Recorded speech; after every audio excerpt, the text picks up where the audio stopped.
diagnosis to make sure people get a timely diagnosis. But we also need to think about the support people get in social care, the support they get from trained professionals. And then thirdly, the importance of public health, that we are increasingly understanding that there are preventable factors. In Osaka, led by Prime Minister Abe, will be a point to reaffirm that commitment. But meanwhile, let the UK-Japan partnership flourish, and I hope today will be an opportunity.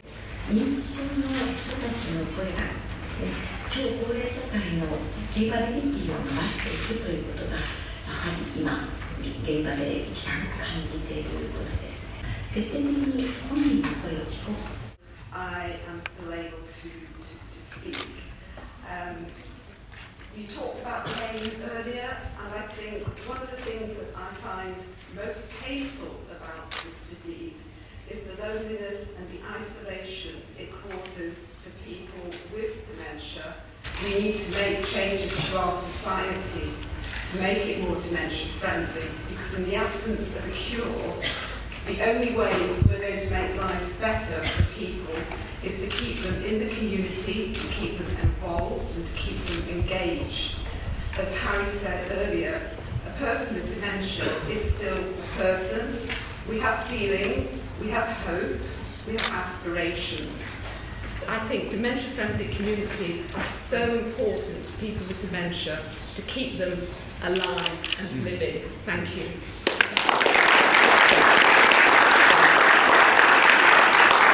Thank you very much for making an accurate speech, Ms. Hillary.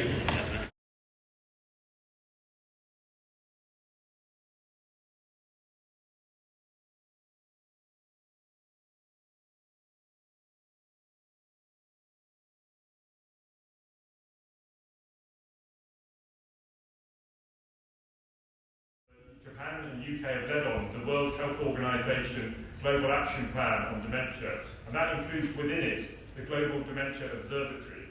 We should be two leading countries that show that we can put good information in the public domain to drive improvement.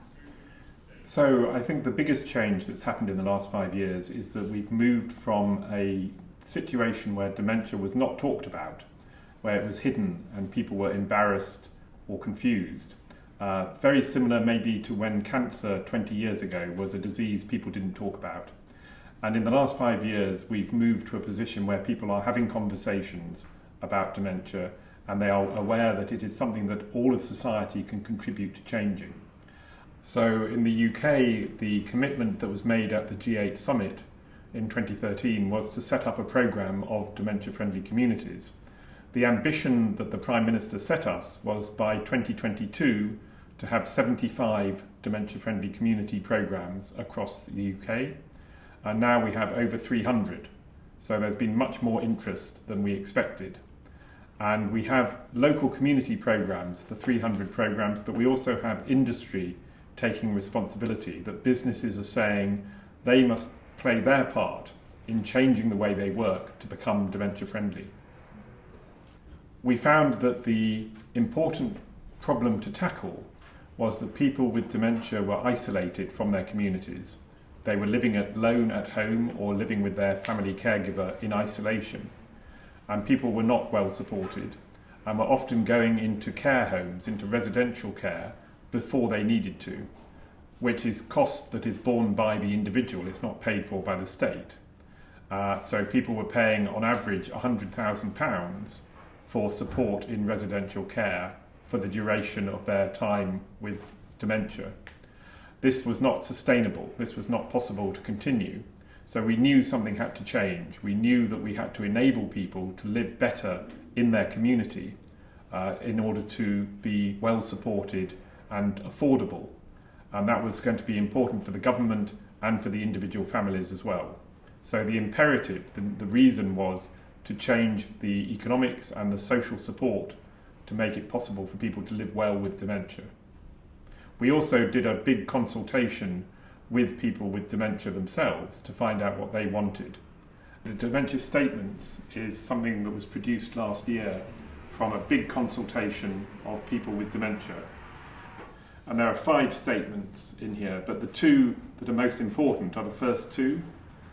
So if I read those out, I can tell you those. So the first one is we have the right to be recognised as who we are, to make choices about our lives, including taking risks, and to contribute to society. Our diagnosis should not define us, nor should we be ashamed of it. And I think the most important words there was the opportunity to take risk.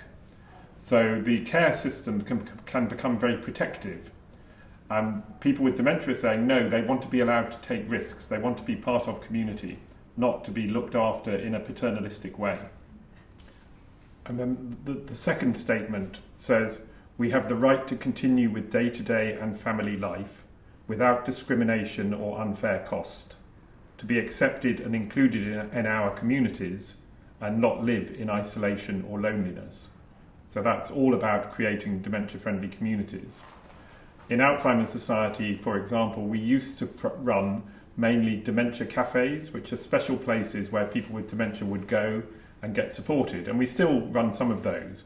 But increasingly, what we're saying is any cafe should be dementia-friendly. We should have programs to make the community accept that people with dementia will come to a cafe, will come to a restaurant, and will be accepted to participate in normal life.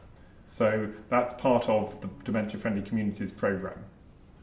The phrase that you said, that people with dementia also have rights, is kind of refreshing and sort of surprising to me.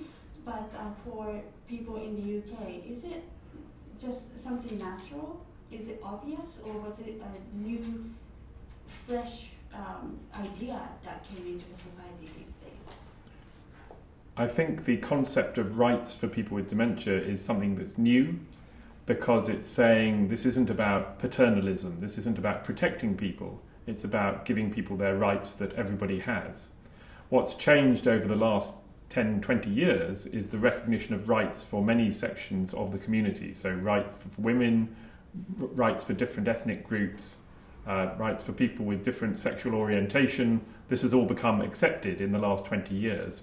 What we're now saying is people with dementia also have rights, and those need to be respected as well. So the concept of rights is well understood. The concept of rights for people with dementia is perhaps new to many people, but it's something that we will push forward over the next few years. So does that mean that we can understand that dementia-friendly communities are right-based communities? I think that has to be the case. It can't be truly dementia-friendly unless it's also respecting the rights of people with dementia, because otherwise it's contradicting. A dementia-friendly community is a dementia rights-respecting community.